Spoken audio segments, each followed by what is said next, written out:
Bon, eh bien, bonsoir à tous et à toutes. Merci d'être parmi nous ce soir, si nombreux. Je vais en profiter aussi pour remercier ceux qui nous ont aidés pour cette soirée, pour organiser cette conférence. Sans eux, on ne serait peut-être pas là ce soir. Donc, je citerai la Ligue contre le cancer, la ville de Clermont-Ferrand, les laboratoires Biogarant, l'URPS, l'Union régionale des professionnels de la santé, des pharmaciens, l'Hyperbureau et le Crédit Agricole. Je crois que j'ai oublié personne. Et grâce à eux, en fait, ça nous a permis de vous faire bénéficier d'une entrée gratuite, en plus. Excusez-moi. Donc, les sujets que l'on va aborder ce soir sont des sujets d'actualité, que certains d'entre vous connaissent ou ne connaissent pas, ou peu, ou mal. Donc, les intervenants de cette soirée vont vous informer, vous expliquer. Mais auparavant, je vais me présenter. J'aurais bien voulu me présenter sur mes deux pieds, mais bon, le sort en a décidé autrement. Donc, je me présente, Michèle Mathieu, présidente de l'association Jalmalve. Alors, le sigle Jalmalve signifiant « Jusqu'à la mort, accompagner la vie ». Mais en sachant que nous n'accompagnons pas que des gens en fin de vie, nous accompagnons des gens en grande souffrance physique, morale, avec le soutien des familles. Nous accompagnons des personnes en deuil, des personnes atteintes de maladies graves ou évolutives. Donc, voilà, et actuellement, nous avons, le siège est sur Issoire, et nous avons à notre actif 9 bénévoles. Nous avons créé aussi un réseau sur Clermont-Ferrand avec 10 bénévoles, une dizaine environ à l'heure actuelle. Et nous intervenons dans les institutions, en EHPAD, en milieu hospitalier, à domicile. Nos bénévoles bénéficient de formations, dont une formation obligatoire au départ, qui figure dans la charte des bénévoles, une formation sur l'écoute, ce qui est le plus important, la communication et puis l'accompagnement, bien sûr. Ensuite, tout au long de l'année, il y a des formations continues. D'autre part, qu'est-ce que je pourrais vous dire de plus ? Que nous, les bénévoles ont aussi un groupe de parole tous les mois, un groupe de parole avec un psychologue, et il faut préciser aussi que nos formations sont animées par des psychologues. Ensuite, il faut dire aussi que Jalmalve a pour but de promouvoir les soins palliatifs et de faire évoluer les mentalités face au grand âge et à la mort. Voilà pour ce qui est de Jalmalve. Et donc, je vais passer le micro à la Ligue contre le cancer. Bonsoir, je suis Catherine Sozo, directrice de la Ligue contre le cancer du Puy-de-Dôme. Alors effectivement, la Ligue intervient dans plusieurs domaines. Entre autres, nous aidons au financement de la recherche médicale. Nous agissons aussi auprès des enfants, adolescents et jeunes adultes dans la prévention. Mais pour parler du thème de ce soir, nous avons des bénévoles, environ une cinquantaine de bénévoles qui interviennent dans les établissements de santé, au CHU, au Pôle Santé République, entre autres, et puis aussi à domicile sur l'ensemble du département. Donc, comme l'association Jalmalve, ce sont des bénévoles qui sont formés, qui sont accompagnés eux-mêmes, tutorés, et qui ont aussi des temps de supervision. Voilà, donc nous sommes, la Ligue ce soir est très heureuse de participer à cette soirée parce qu'aborder ce thème n'est pas toujours évident. Et moi, je suis très satisfaite de vous voir aussi nombreux ce soir. Voilà, merci. Merci Catherine. Donc Guy Vaganet pour l'association Palliadome, tout au moins le réseau de soins palliatifs Palliadome. Quand on dit réseau, en fait, pour présenter succinctement l'activité du réseau, il y a deux mots importants, c'est réseau, ça veut dire qu'on ne travaille pas tout seul, on travaille en coordination avec les libéraux. Donc c'est une mission de Palliadome, c'est la coordination. En direction des libéraux, on ne fait pas du soin directement, mais on aide aux soins. Et c'est de la coordination aussi ville-hôpital, parce que s'il y a quelque chose qui est bien difficile à mettre en œuvre, c'est ça, c'est cette communication ville-hôpital.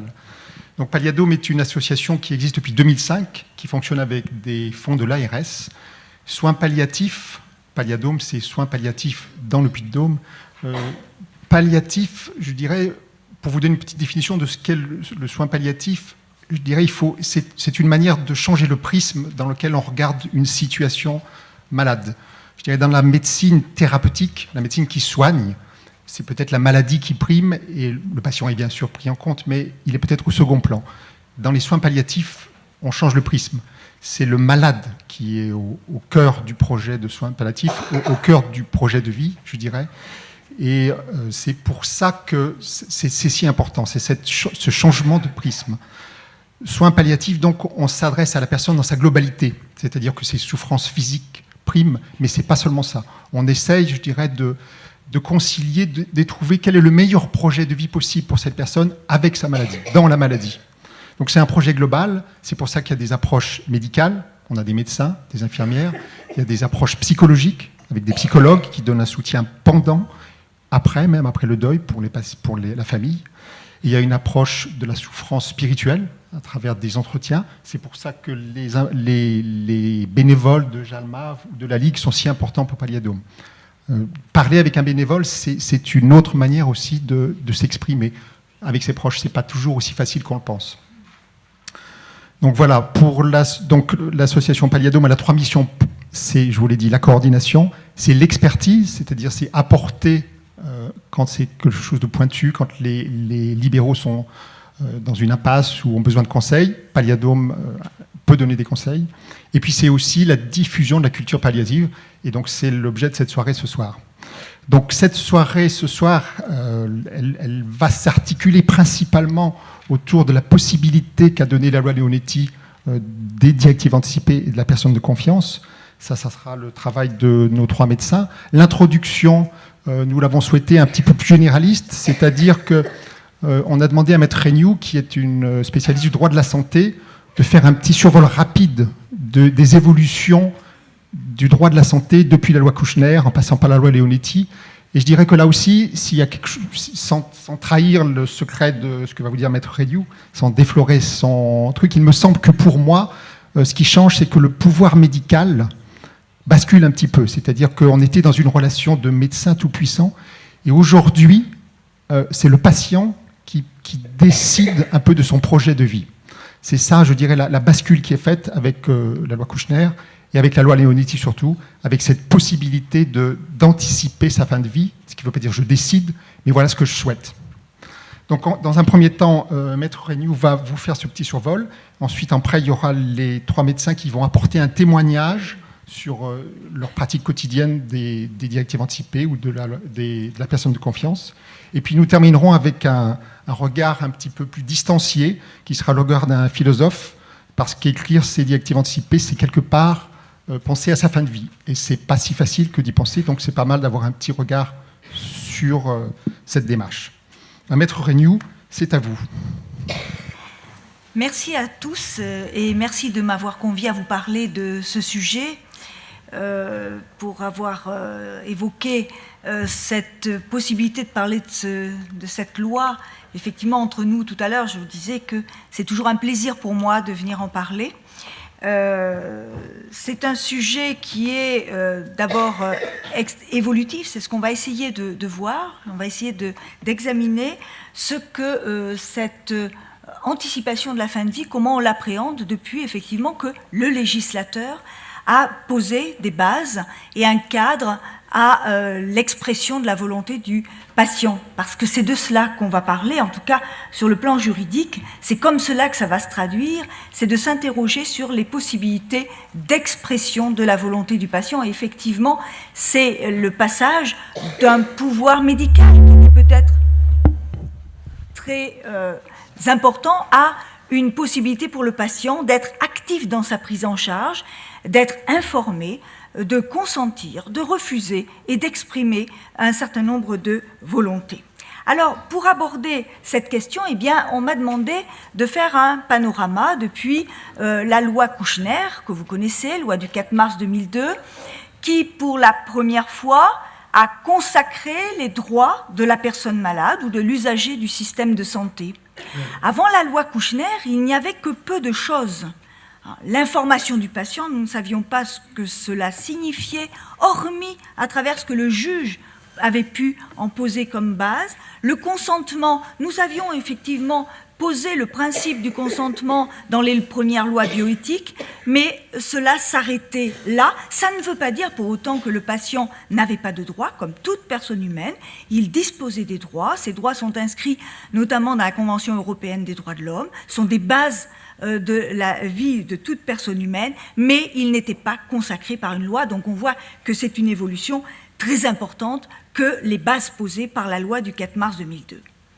Un droit donc consacré par la loi est un droit de s'exprimer, notamment à travers la notion de consentement qui a été abordée dans la loi Kouchner un petit peu différemment de ce qu'elle était abordée dans les premières lois bioéthiques à travers un article qui est l'article 16.3 du Code civil. Là, dans la loi Kouchner, on parle du consentement comme étant une évolution vers la notion de codécision. C'est-à-dire que, posant les bases d'une information du patient, préalable indispensable à la possibilité de consentir, eh bien, aucun acte médical, aucun soin, aucun traitement ne peut être mis en œuvre sans que le consentement du patient soit recueilli. Consentement que le patient peut retirer à tout moment. Il est arrivé qu'on me signale que, arrivé au bloc opératoire, un patient ne voulait plus d'intervention. Il en a le droit, ce droit lui est donné par la loi. Et, important, il est prévu dans la loi que le médecin doit respecter la volonté de la personne, bien sûr après l'avoir informé, doit respecter. Et qu'est-ce que le médecin doit respecter? Eh bien, le droit de refuser ou d'interrompre un traitement, même si ce refus met sa vie en danger. Même si ce refus met sa vie en danger. Ça, c'est un problème qui n'est pas toujours facile à traiter. Jusqu'où est-ce qu'on peut aller? Il m'est arrivé d'être interrogée cet été alors que j'étais en vacances. J'étais dans la rue, on m'a appelé et on m'a dit voilà, patient refuse une intervention, il est en train de faire une hémorragie, il n'a que quelques heures à vivre si on ne fait pas cette intervention, qu'est-ce que nous faisons? La loi ne répond pas sur ce point, mais le juge a comblé ce vide. Le Conseil d'État a rendu un arrêt que nous utilisons encore aujourd'hui, qui est un arrêt de 2002, 16 août 2002, que nous utilisons encore toujours, qui n'a pas été repris par une autre décision, qui simplement a été confirmée. Si le traitement est indispensable à la survie du patient, alors, nonobstant le refus de la personne, le médecin peut mettre en œuvre ce soin. C'est le seul cas qui est exceptionnel par rapport à ce droit de refuser ou d'interrompre tout traitement. Cela étant, c'est une problématique qui est complexe parce que comment on est sûr qu'on est en situation de survie? Même pour un médecin, ce n'est pas toujours facile à déterminer. Le médecin doit cependant, au regard de la loi Kouchner, telle qu'elle avait été écrite en 2002, doit tout mettre en œuvre pour la convaincre d'accepter les soins indispensables. Point. Point. En 2002, point. Ce qu'on va voir, c'est comment l'évolution s'est faite à travers notamment la loi Leonetti. Pour l'instant, je ne parle que de la loi Kouchner et de la loi Kouchner dans son écriture de 2002. En tout cas, de son écriture avant la loi du 22 avril 2005. Un droit consacré par la loi, que l'on soit en état d'exprimer sa volonté ou hors d'état d'exprimer sa volonté. Que se passe-t-il si la personne ne peut pas exprimer sa volonté? Elle ne peut plus dire « je souhaite » ou « je ne souhaite pas »,« je refuse » ou « j'accepte ». Alors il va falloir songer à prendre des informations auprès de son entourage. Et le législateur a posé comme principe qu'on ne pouvait pas engager une intervention ou des investigations, sauf si nous nous trouvons dans l'urgence, sauf si nous nous trouvons dans l'impossibilité de recueillir l'avis des personnes de son entourage, hormis ces deux cas particuliers, il faut effectivement se tourner vers l'entourage du patient, qui peut donner des informations au médecin, qui peut être le porte-parole du patient par rapport à ce qu'il aurait pu émettre comme souhait avant de tomber dans cet état d'incapacité. Et on cite en premier, vous le remarquez, la personne de confiance. Mais si la personne de confiance n'a pas été désignée, si aucune personne de confiance n'a été désignée, on se retourne alors vers la famille ou à défaut vers un des proches et on le consulte. Alors là, attention aussi, j'ai entendu beaucoup d'erreurs sur le rôle réel de l'entourage. L'entourage ne prend pas de décision à la place du patient qui ne peut plus s'exprimer. Le patient et l'entourage est consulté, y compris la personne de confiance, consulté. Et la décision médicale va bien sûr tenir compte des informations qui sont données par cet entourage. Pour cela, il faut que le patient soit informé. Sans information, on se pose la question de savoir ce que vaut un consentement. Aujourd'hui, c'est une question qu'on se pose encore, parce que le problème de l'information est encore entier. En tout cas, le justificatif de l'information, ce qui a été réellement échangé avec le patient, dont je ne doute pas que cela existe, que cela se produise. Souvent, on n'en trouve pas la trace. Alors effectivement, il faut que la personne soit informée. Il faut que cette information ne se résume pas à un document qu'on fait signer. L'information, nous a dit le législateur de 2002, elle est délivrée au cours d'un entretien individuel, c'est-à-dire un entretien avec le patient. Un entretien au cours duquel on va donner des informations, mais aussi où on va recueillir les éléments, les questionnements, les réflexions, les craintes, ou au contraire les espoirs du patient dans le traitement.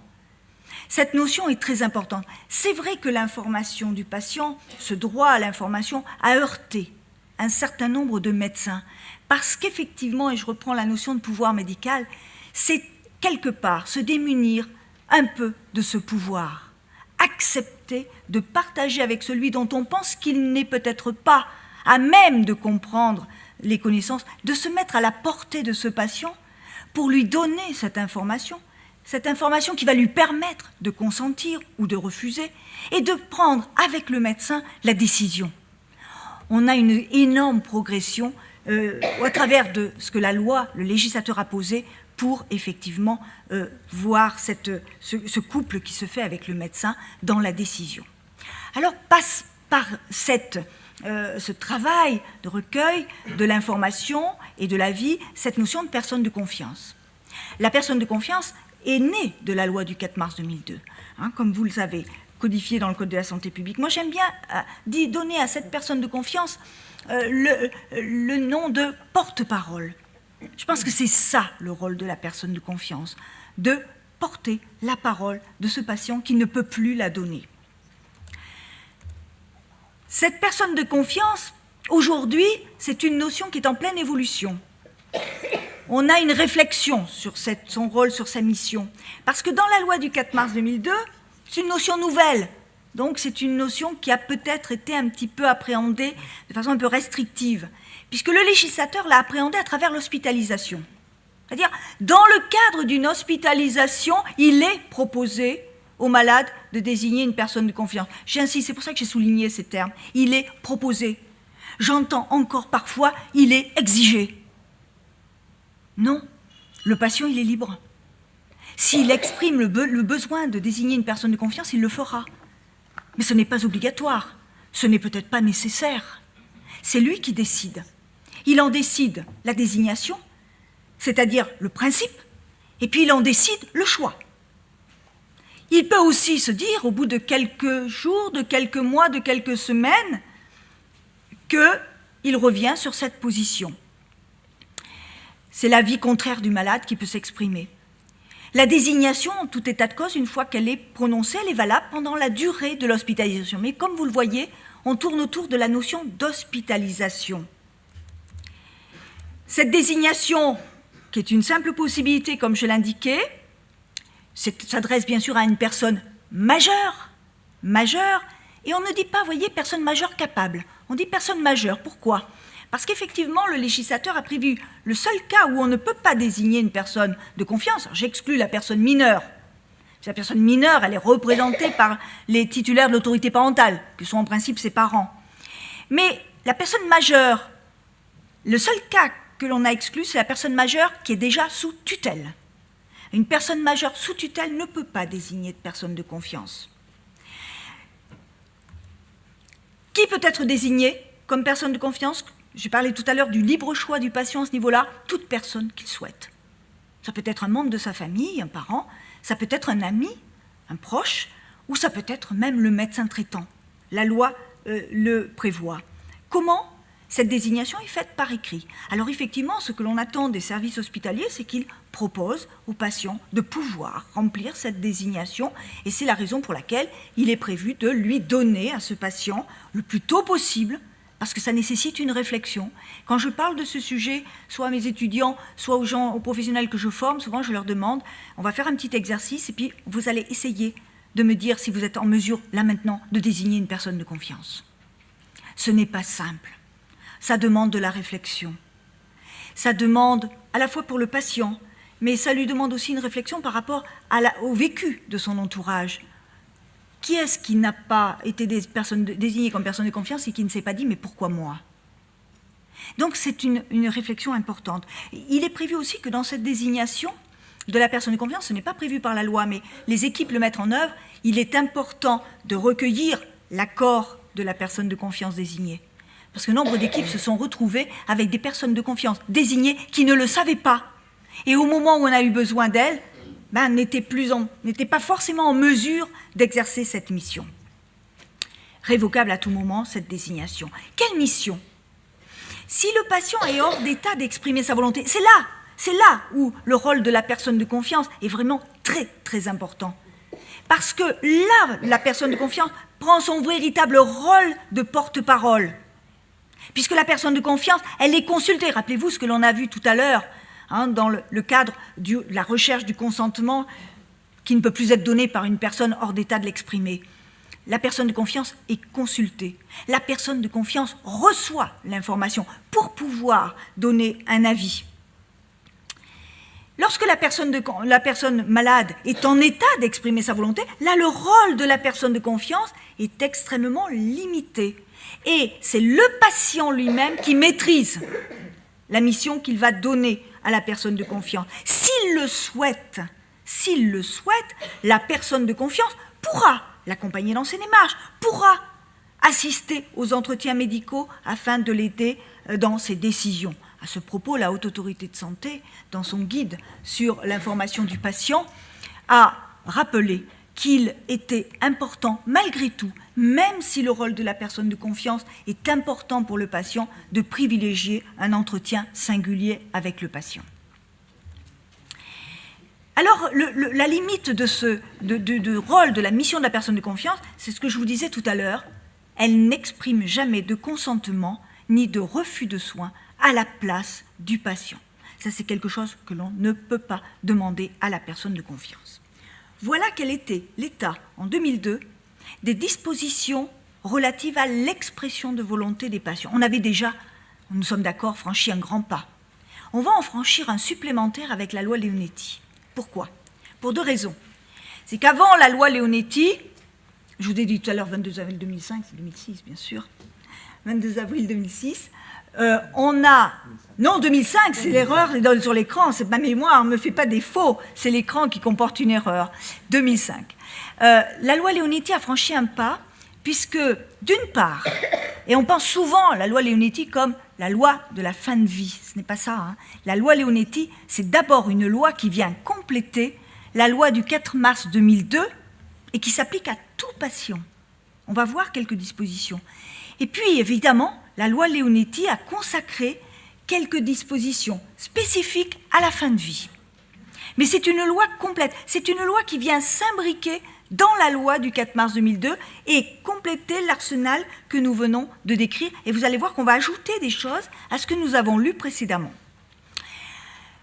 Tout d'abord, le législateur, en 2005, s'est assuré que l'on puisse respecter la dignité de la personne jusqu'à la mort. La notion de dignité a été inscrite par la loi du 4 mars 2002 dans les droits consacrés aux patients. Mais là, on insiste, à travers la loi Leonetti, pour que qu'on assure cette dignité jusqu'à la mort, et notamment, cette dignité s'apprécie, je dis bien notamment, pas uniquement, mais à travers la douleur, voire bien plus la souffrance du patient.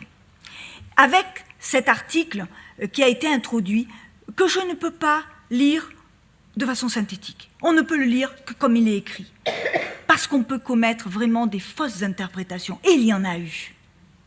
Si le médecin constate qu'il ne peut soulager la souffrance d'une personne en phase avancée ou terminale d'une affection grave et incurable, là on est déjà dans une situation de fin de vie, quelle qu'en soit la cause, qu'en lui appliquant un traitement qui peut avoir pour effet secondaire d'abréger sa vie, donc c'est possible, on informe le patient, si on peut l'informer, on informe la personne de confiance le cas échéant, la famille, les proches, et on inscrit le suivi de la mise en œuvre de ce traitement dans le dossier médical.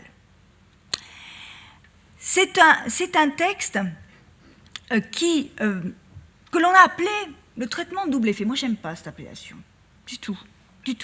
Parce que je me suis demandé, d'ailleurs, j'ai réfléchi en préparant cette soirée, je me suis dit, mais est-ce qu'il y a un traitement qui n'a pas de double effet ? Potentiel, pas certain. Je sais pas, vous prenez n'importe quel médicament, on vous dit qu'il y a des contre-indications, qu'il y a des effets indésirables, qu'il y a... Bon. On est dans le même cas, c'est-à-dire qu'on va appliquer un traitement qui, on le dit, peut avoir des effets secondaires. Peut avoir, et pas sûr, peut avoir des effets secondaires. On n'applique pas un traitement pour qu'il ait un double effet. C'est-à-dire un effet de soulagement, puis un effet éventuellement d'apporter la mort. Ce n'est pas du tout ça. L'objectif qui est poursuivi, c'est le soulagement des souffrances. Et donc c'est pour ça qu'il faut lire ce texte tel qu'il est écrit.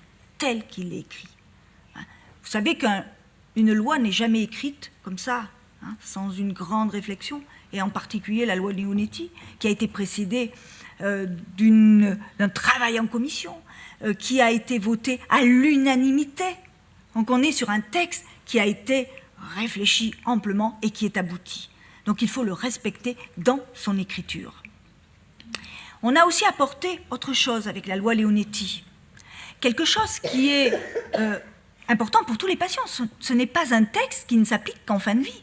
C'est un texte qui s'applique à tout moment de notre vie de patient.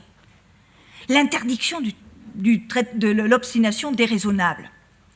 La loi écrit « les actes de soins ne doivent pas être poursuivis par une obstination déraisonnable ». Ne doivent pas être poursuivis. J'entendais ce matin, dans la présentation qu'a fait la presse de notre soirée, que plusieurs patients disaient « moi j'ai besoin d'exprimer ma volonté, et notamment éventuellement à travers les directives anticipées, parce que je refuse l'acharnement thérapeutique ». Mais il n'y a pas besoin d'écrire ça. C'est le législateur qui l'a écrit.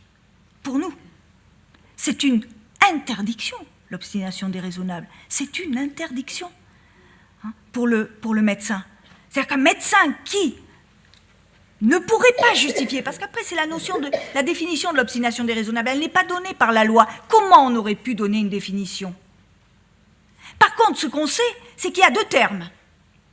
L'obstination et déraisonnable. L'obstination, nous souhaitons que tous les médecins soient obstinés. Par contre, ce qu'on souhaite, c'est qu'ils soient raisonnés. Que leur obstination soit raisonnée et que leur décision soit raisonnable. Lorsqu'elle est déraisonnable, c'est qu'elle ne peut plus se justifier. Et là, effectivement, le patient aurait le droit de mettre en cause, effectivement, la décision médicale. On n'a pas plus de définition. Après, on a une autre phrase qui n'est plus tout à fait la même chose. Lorsque ces traitements apparaissent inutiles, disproportionnés, donc inutile, virgule, disproportionné ou n'ayant d'autre effet que le maintien artificiel de la vie, et je n'ai plus le même mot, je n'ai plus doivent, j'ai peuvent. Les médecins peuvent suspendre ou ne pas entreprendre ces traitements. Ce n'est pas tout à fait la même situation. Ce qui veut dire qu'ici, et tout à l'heure je vous parlerai des arrêts du Conseil d'État qui ont été rendus dans l'affaire Lambert, c'est très clairement exprimé par le Conseil d'État. Le Conseil d'État nous rappelle que ces termes sont alternatifs. L'obstination déraisonnable, on va plus vers un aspect cumulatif. C'est-à-dire que si on a des traitements inutiles et disproportionnés et n'ayant d'autre effet que de maintenir artificiellement la vie, alors là, on est vraiment dans l'obstination déraisonnable. Je ne veux pas dire qu'il faut l'association des 3 critères pour déterminer une obstination déraisonnable, mais je veux dire par là que l'obstination déraisonnable, ce n'est pas strictement l'application de la phrase qui est en dessous. C'est l'affaire des médecins et du patient qui peut se poser des questions et qui peut poser des questions à son médecin. Alors, j'ai oublié, je reviens juste un petit peu en arrière, puisque on le retrouvera tout le temps. La loi Leonetti a inscrit dans tous les articles, pratiquement, qui ont trait à soit la fin de vie proprement dite, soit lorsque, effectivement, on arrive à un arrêt ou à une limitation de traitement, immédiatement, on demande de mettre en œuvre des soins palliatifs. Alors, ça, c'était finalement, je dirais presque des protections qui ont été posées par le législateur en 2005 pour tout patient. Maintenant, je vais m'interroger sur la notion d'expression de la volonté de la personne à travers la loi Leonetti. Qu'est-ce que cette loi nous apporte par rapport à ce qu'on a lu tout à l'heure dans la loi du 4 mars 2002 ? Vous vous rappelez, tout à l'heure j'ai abordé cette disposition, le refus de traitement du patient. J'ai réécrit sur cette diapositive l'écriture actuelle de l'article. C'est-à-dire que la loi du 4 mars 2002, qui avait parlé de possibilité pour le patient, bien sûr, de refuser un traitement, eh bien, on l'a complété aujourd'hui par la loi Leonetti, par ces éléments complémentaires. Le médecin peut alors faire appel à un autre membre du corps médical. Dans tous les cas, le malade doit réitérer sa décision après un délai raisonnable. La décision de refus est inscrite dans le dossier. Ça aussi, c'est quelque chose de nouveau. Cette exigence de traçabilité, exigence légale de traçabilité. Et on retrouve le recours aux soins palliatifs, comme je vous le disais tout à l'heure, on le retrouvera dans tous les articles que nous allons lire. Un autre article très important sur l'expression de volonté, c'est la possibilité de limiter ou d'arrêter le traitement. Alors, le patient, on peut le demander lorsqu'il est en état d'exprimer sa volonté. Mais surtout, ce qui a été vraiment extrêmement important, c'est de traiter cette question lorsque la personne est hors d'état d'exprimer sa volonté. La possibilité de limiter ou d'arrêter un traitement a été juridiquement sécurisée. C'est-à-dire qu'avant la loi, il était difficile de justifier une telle position. Avec la loi, aujourd'hui, c'est possible, c'est légal d'envisager de pouvoir limiter ou arrêter un traitement. Par contre, le législateur a posé, bien sûr, des garde-fous. La notion de procédure collégiale, obligatoire, qui est définie par le Code de déontologie médicale et qui va permettre, effectivement, d'avoir le recueil d'un certain nombre de réflexions, d'avis, de la part d'autres médecins qui vont être consultés sur cette possibilité. Et puis, on va, toujours pareil, recueillir l'information, soit de la personne de confiance, soit de la famille, soit des proches. Et puis arrive la notion des directives anticipées. La décision qui sera prise après tout ce travail de réflexion, de recueil d'avis, sera motivée et inscrite dans le dossier médical. Ça, c'était des dispositions qui étaient inscrites pour toute personne. Maintenant, je tourne, je dirais presque la page dans le Code de la santé publique et je vais dans la partie qui est consacrée aux patients dits en fin de vie, c'est-à-dire définis comme étant en phase avancée ou terminale d'une affection grave et incurable, quelle qu'en soit la cause. Lorsque le patient est en état d'exprimer sa volonté et en phase terminale de sa maladie. Lorsqu'il est en état d'exprimer sa volonté, alors il a, comme je vous le disais tout à l'heure, le droit, bien sûr, lui-même, de demander la limitation ou l'arrêt des traitements. Et là, vous allez voir que par rapport au refus de soins que j'évoquais tout à l'heure, on va voir que le respect de la volonté, de l'expression de la volonté du patient est beaucoup plus simple. Le médecin respecte la volonté du patient. Bien sûr, il faut l'informer des conséquences. La décision du malade est inscrite dans le dossier. Point. Point. On s'arrête là. On ne va pas demander au médecin de chercher à convaincre le patient. On ne va pas demander au médecin de faire éventuellement appel à un autre confrère. Non. On respecte la volonté du patient. Et on va mettre en œuvre, encore une fois, les soins palliatifs. Autre mode d'expression de volonté, nouveau, inscrit dans la loi Leonetti, ce sont les directives anticipées. C'est essentiellement ce dont on va parler ensuite. Les directives anticipées. C'est la possibilité, nous dit la loi, pour toute personne majeure de rédiger. C'est une possibilité de rédiger des directives anticipées. Pour le jour où elle ne pourrait plus exprimer sa volonté. Que sont ces directives anticipées? C'est une expression de souhait fait par la personne relatif à sa fin de vie, concernant des conditions de limitation ou d'arrêt de traitement, révocables à tout moment, avec une durée qui a été prévue, 3 ans avant l'état d'inconscience. La rédaction doit dater de 3 ans au moins avant l'état d'inconscience. Quelle est la portée de ces directives anticipées? Il n'est pas question de demander aux médecins de les suivre de façon stricte. Ce sont des directives, et c'est d'ailleurs le problème, parce que le mot directive est discuté. Une directive, c'est donner une direction dans une action. Mais ce n'est pas une direction obligatoire. C'est-à-dire que le médecin va en tenir compte, mais il peut aussi ne pas suivre l'expression de volonté du patient.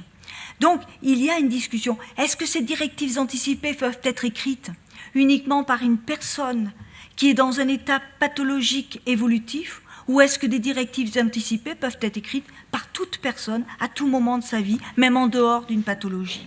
C'est une grande question. C'est vrai que le législateur ne l'a pas strictement précisé. Il n'y a qu'une indication qui nous est donnée, mais qui vaut ce qu'elle vaut, c'est que la notion de directives anticipées a été placée par le législateur dans la partie relative de la loi Leonetti relative à la fin de vie. Si on avait voulu être très clair sur cette notion, on aurait pu placer cette notion de directives anticipées dans la partie qui concerne tous les patients. Ce n'est pas le cas. Donc, il y a une réflexion, on verra tout à l'heure, sur les évolutions qu'on peut éventuellement en espérer, en attendre, en craindre. Le patient hors d'état d'exprimer sa volonté. Alors déjà, l'expression de volonté va se faire à travers la personne de confiance. On a vu tout à l'heure son rôle, ses missions.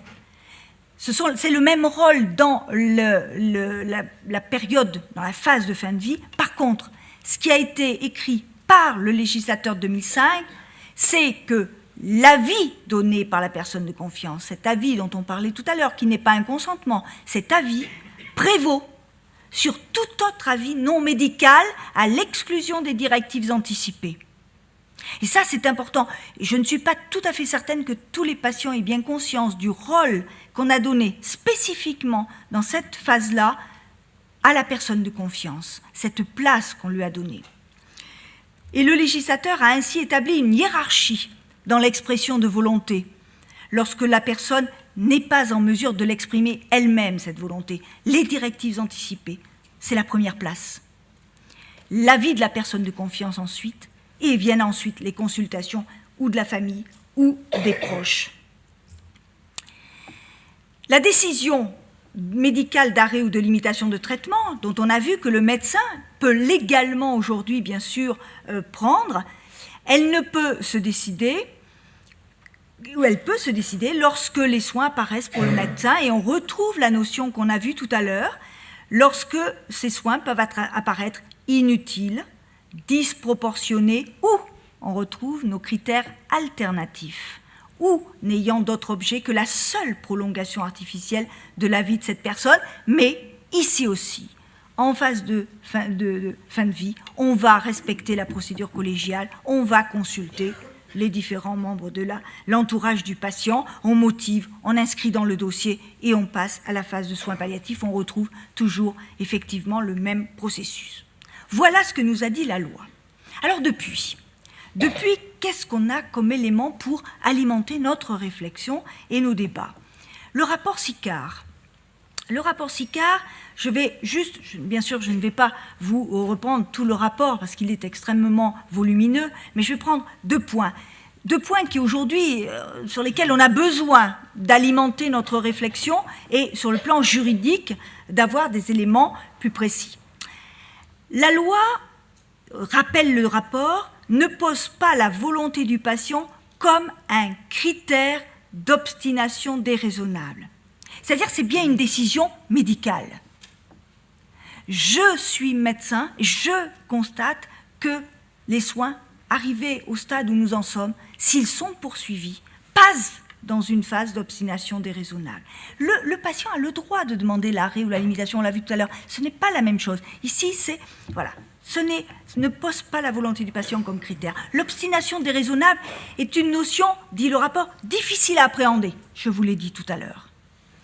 Et il peut être difficile de tracer la frontière entre ce qui relève de l'obstination déraisonnable et de ce qui n'en relève pas. Oui, nous en sommes tous conscients. C'est une notion difficile.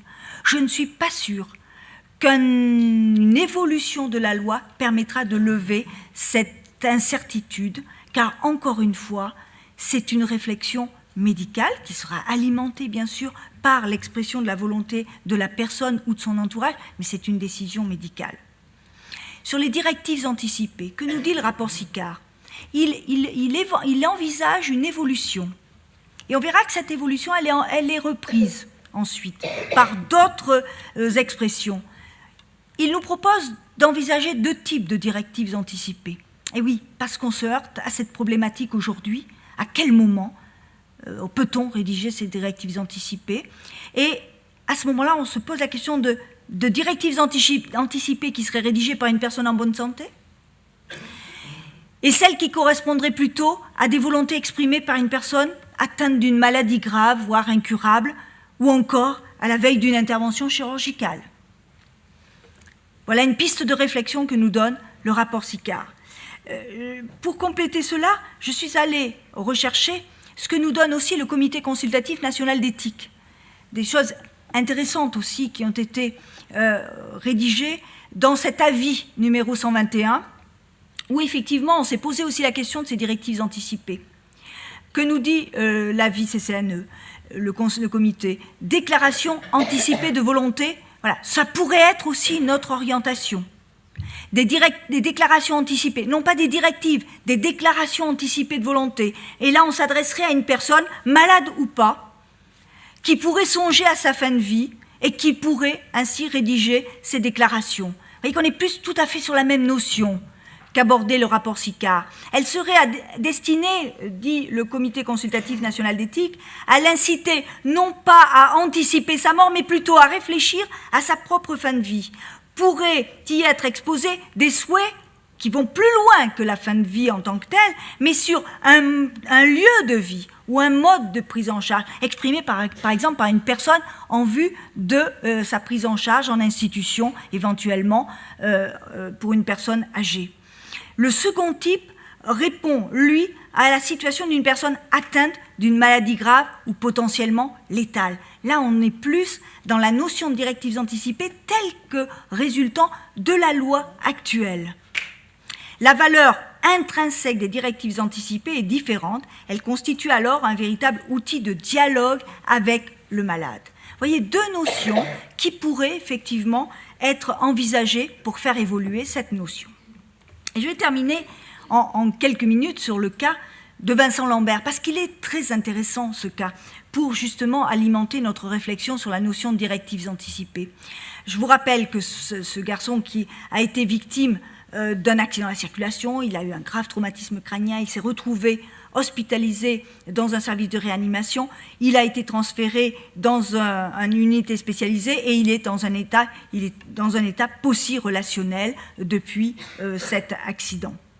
Alors, qu'est-ce qui s'est posé? Quelle est la situation qui s'est posée dans cette affaire? On s'est posé la question d'arrêter l'hydratation et l'alimentation artificielle. C'est une décision qui a été envisagée par les médecins, lesquels ont eu recours à une procédure collégiale telle que nous venons de le voir à travers la loi, pour apprécier si la poursuite de ces traitements, puisqu'il s'agit de traitements, était le résultat ou pas d'une obstination déraisonnable. La décision qui a été prise par le médecin et par l'équipe, c'est l'arrêt des traitements. Or, le problème, c'est qu'une partie de la famille s'est opposée à cette décision et a saisi la justice pour poser ce problème. Alors, je passe la première étape, je vais directement vers la position du Conseil d'État. Vous le savez peut-être, on a eu 2 arrêts du Conseil d'État. Un premier arrêt rendu en début d'année 2014, qui n'a pas pu prendre de position parce que le Conseil d'État a estimé qu'on avait besoin d'avis plus précis sur le plan médical, donc à travers une expertise, et puis d'avis de personnes qui font autorité, l'Académie médicale nationale de médecine, le CCNE, le Conseil national de l'ordre des médecins. Et une fois que ces avis et cette expertise ont été réalisés, un deuxième arrêt a été rendu, bien sûr, sur le fond, et qui a conclu ceci, qui a conclu que les différentes conditions mises par la loi pour l'arrêt des traitements envisagés peuvent être regardées comme réunies. C'est-à-dire qu'on a considéré que, malgré l'opposition d'une partie de la famille, malgré l'absence de directives anticipées, malgré l'absence de personnes de confiance désignées dans ce cas, eh bien, les médecins avaient pu décider de cet arrêt parce qu'ils avaient suffisamment d'éléments pour faire la balance entre l'expression de volonté du patient et les éléments de recueil des différents avis de l'entourage. Alors, qu'est-ce que le Conseil d'État, comment il a pu arriver à cette décision et qu'est-ce qu'il nous a apporté? Et nous avons des apports extrêmement précieux sur l'interprétation que nous pouvons faire d'un certain nombre d'éléments. D'abord, le Conseil d'État nous rappelle, alors d'abord il nous rappelle une chose que je ne vous ai pas mise ici, mais je veux quand même bien le rappeler, le préciser. Le Conseil d'État nous rappelle que la loi Leonetti ne s'applique pas qu'aux situations de fin de vie. Parce qu'ici, nous n'étions pas dans une situation de fin de vie. Et la loi Leonetti trouve toute son application. Le Conseil d'État nous dit quoi sur la décision d'arrêt ou de limitation de traitement? D'abord, le Conseil d'État nous rappelle que chaque situation est singulière. Et donc, encore une fois, qu'on ne peut pas avoir de position très généraliste sur cette question. Il nous dit que ce qui est important, c'est d'avoir recueilli l'ensemble des éléments, qu'ils soient médicaux à travers la procédure collégiale, qu'ils soient non médicaux à travers les proches ou la famille, dont le poids respectif ne peut être prédéterminé et dépend des circonstances particulières à chaque patient, le conduisant à appréhender chaque situation dans sa singularité. Donc, voilà, les limites au travail législatif, ils se trouvent là déjà.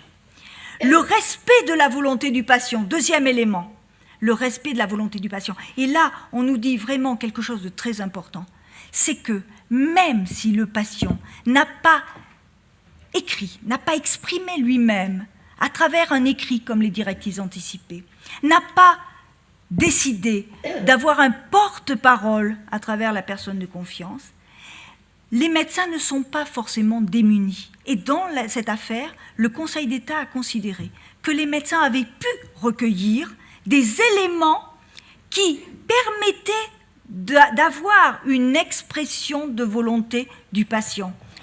Le Conseil d'État nous dit que le médecin doit accorder une importance toute particulière à la volonté que le patient peut avoir, le cas échéant, antérieurement exprimée, de quelque manière que ce soit. Sur l'expression de volonté du patient préalablement à son état d'inconscience, eh bien, le Conseil d'État complète tout cela en nous disant que, finalement, on avait pu recueillir, à travers tous ces éléments, le souhait du patient qui avait été exprimée à de multiples reprises, pas forcément de façon écrite, pas forcément à travers quelqu'un qui pouvait le redire à ce moment-là, mais à travers ce que ses proches pouvaient rappeler. Il avait émis le souhait de ne pas être maintenu artificiellement en vie dans l'hypothèse où il se trouverait dans un état de grande dépendance. Le Conseil d'État nous dit, ça a été exprimé à plusieurs reprises, ça a été confirmé par les membres de la famille, ça correspondait à sa personnalité, à son histoire, à l'opinion personnelle du patient. Comment interpréter le silence du patient dans l'hypothèse où cette volonté demeurerait inconnue, chose très importante que nous dit le Conseil d'État, ce silence ne saurait être appréhendé comme l'expression d'un refus du patient d'être maintenu en vie. Attention. Donc, le Conseil d'État nous demande beaucoup de prudence. Sur le recueil d'avis des proches, eh bien ici, effectivement, le Conseil d'État reconnaît que la tâche des médecins n'a pas été facile parce qu'ils ont été confrontés à des avis divergents. Effectivement, on a pris en considération les différents avis, mais ce que retient le Conseil d'État, c'est qu'on n'a pas écarté certains membres de la famille, on a effectivement recueilli les différents avis et on a pu, de ces différents avis, en tirer la conclusion qui a été celle prise par les médecins. Alors, à travers tout ce que nous venons de voir, pouvons-nous répondre à cette question ? L'absence de directives anticipées et de personnes de confiance constitue-t-elle une impasse ? Je ne pense pas. À travers tout ce que nous venons de voir, bien sûr, que l'on réfléchissions sur cette notion de directives anticipées, sur son évolution, pourquoi pas, au contraire. Mais par contre, aujourd'hui, venir dire qu'en l'absence de directives anticipées, en l'absence de personnes de confiance, on serait dans une véritable impasse, je ne le crois pas. La preuve de ce que nous venons de voir. Quelle portée donner à des déclarations anticipées de volonté établies hors contexte de maladie ou de handicap connu ? C'est possible d'y réfléchir, mais ce n'est pas simple. Quelle portée on peut donner à quelqu'un qui, en très bonne santé, se pose la question de se dire, si j'ai un accident de voiture dans quelques heures, ou dans quelques jours, ou dans quelques semaines, je demande à ce qu'on ne me réanime pas, je demande à ce qu'on arrête des traitements. Ça peut, puis ça peut ne pas correspondre à quelque chose, effectivement, que l'on peut retenir.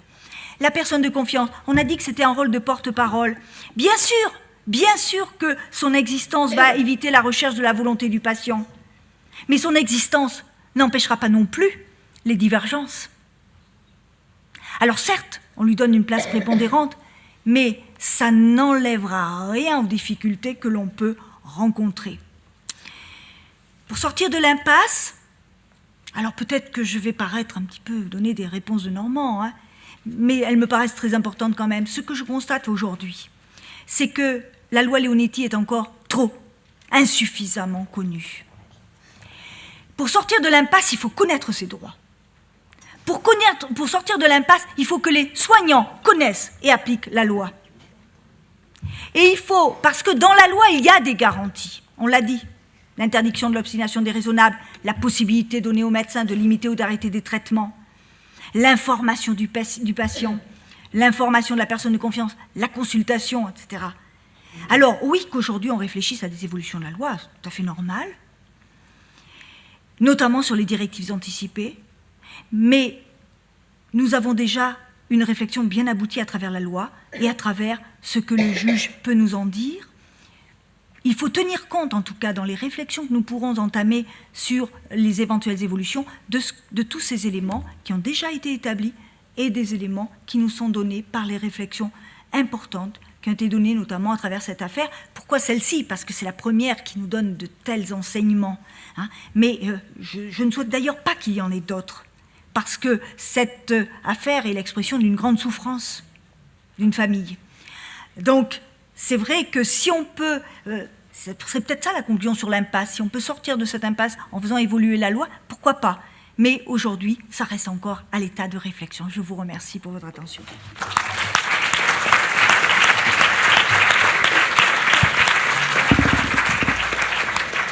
Merci Maître Regnoux, cet éclairage et cette progressivité de la loi était intéressant, je pense, à replacer dans son contexte. Je dirais que le législateur a été sage puisqu'il a quand même prévu beaucoup de choses pour nous. Peut-être que le cas Vincent Lambert aurait été quand même plus simple s'il avait écrit des directives anticipées. Bon, ça restera en suspens. Merci pour cet éclairage, donc. Et puis, moi, je retiendrai quand même que dans cette loi, il y a peut-être aussi l'obligation maintenant pour le médecin et le patient de s'entendre. Ils doivent être sur la même longueur d'onde. Voilà.